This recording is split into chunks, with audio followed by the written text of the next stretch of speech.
At least 3 people have been killed after a typhoon with winds peaking at 285 kilometers an hour made landfall in the Philippines and Taiwan on Saturday.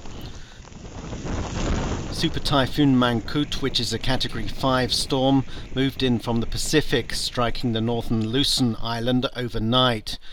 2 people were killed by a landslide there, while in Taiwan a woman was swept away by high seas. Japan's meteorological agency said it was the strongest typhoon of the year, with storm surges that could rise to 6 meters. At least 4 million people are in the direct path of Mangkhut.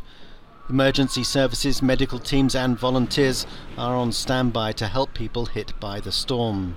Mangkhut is forecast to move onto China's southern coast later this weekend.